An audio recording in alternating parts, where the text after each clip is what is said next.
ဟုတ်ကဲ့မင်္ဂလာပါ KSU Technology မှာကြိုဆိုပါရစေကျွန်တော်ဒီဗီဒီယိုမှာဆိုရင်တော့ကျွန်တော်ဒီ customer contact number လေးဘယ်လိုထည့်ရမလဲဆိုတဲ့ဟာနဲ့ပတ်သက်ပြီးတော့ပြပြီးမှဖြစ်ပါတယ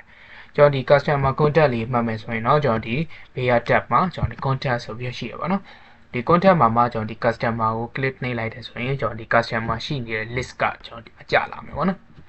အဲ့မှာကျွန်တော်ဒီ customer အသစ်ထည့်ခြင်းနဲ့ဆိုရင်တော့ဒီအပေါ်ထောင်းက add button ကိုနှိပ်မယ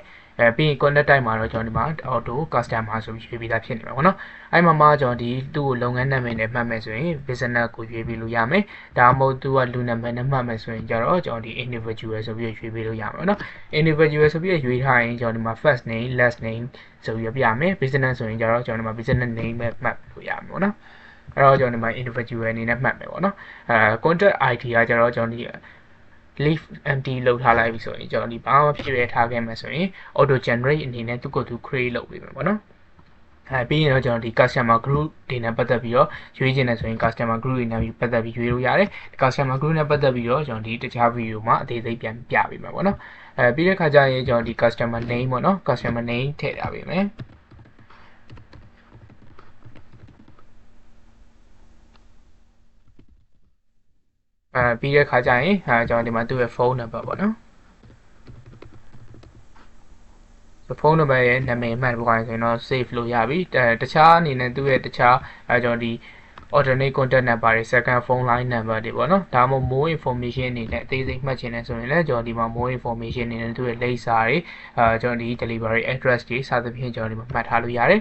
်ကျွန်တော်ဒီ credit limit မှာကျွန်တော်ဒီ0ထားလိုက်မယ်ဆိုရင်ကျွန်တော်သူ့ကိုကျွန်တော်ဒီ credit voucher တွေလုံးဝဖွင့်ပေးလို့မရတော့ဘူးပေါ့နော်ဒါမှမဟုတ်ကျွန်တော်ဒီ credit amount ကိုသူ့ကိုပေးခြင်းတဲ့ credit amount တစ်ခုသတ်မှတ်ထားခြင်းနဲ့ဆိုရင်လည်းကျွန်တော်ဒီ credit limit မှ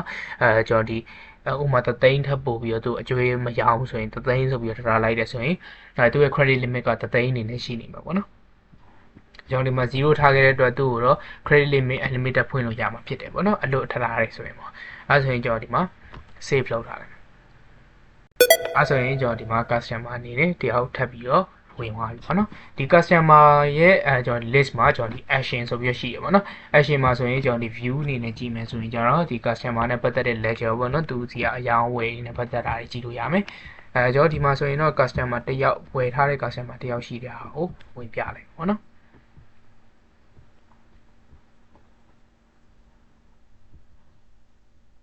်ဆိုရင်ကျွန်တော်ဒီမှာပေါ့နော်မောင်းတော့ view အနေနဲ့ဝင်နိုင်မယ်အဲ့မှာဆိုရင်ကျွန်တော်ဒီ ledger မှာဆိုရင်ကျတော့သူစီကနေပြောမှ total invoice total ကဘယ်လောက်ရှိလဲသူ total payment ပေးထားတာဘယ်လောက်ရှိလဲပေါ့နော် advance payment အနေနဲ့သူဒီမှာကြိုသွင်းထားတာဘယ်လောက်ရှိလဲဒါဆိုရင် due balance အနေနဲ့သူ summary အနေနဲ့ဒီမှာပြပြီးမှာပေါ့နော် ledger အဲ့မှာကျွန်တော်ဒီ format ကိုကျွန်တော်ဒီ format 1 2 3အနေနဲ့ကျွန်တော်ဒီမှာကြည့်လို့ရတယ်ပေါ့နော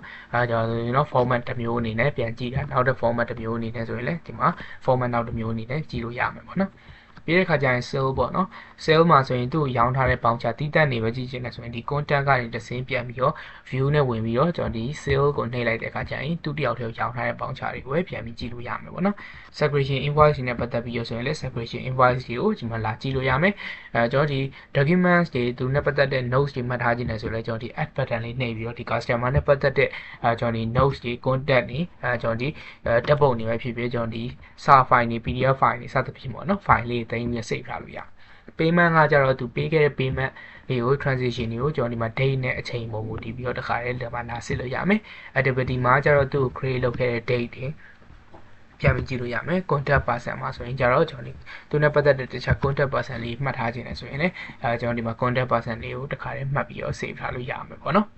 ်ဒါကတော့ကျွန်တော်ဒီ customer list မှာကျွန်တော်ဒီအသုံးလုပ်လို့ရတဲ့ဟာလေးပေါ့နော်ဒီ contact ထဲကနေပြီးတော့မ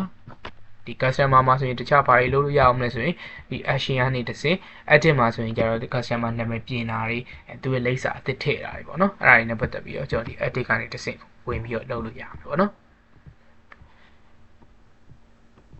်ပြီးတဲ့ခါကျရင်ကျွန်တော်ဒီ delete ဆိုရင်တော့သူဖြတ်တာတွေ deactivate ဆိုရင်တော့ခဏပေါ့နော်ဒါကျွန်တော်ဒီ account off ထားတာပေါ့နော်သူရဲ့ကျွန်တော်ဒီ user က deactivate လုပ်ထားတယ်ဆိုရင်သူရှာလို့ရတော့မှာမဟုတ်ဘူးပေါ့နော်ledger တို့ sales တို့ကိုလည်းကျွန်တော်ဒီ quick link ကနေတစ်ဆင့်ကျွန်တော်တခါလေခုနကြည့်ရတဲ့နေရာကိုပဲတခါလေသွားကြည့်ကျင်တယ်ဆိုလည်းအဲ့အနေသွားပြီးကြည့်လို့လည်းရတယ်ပေါ့နော်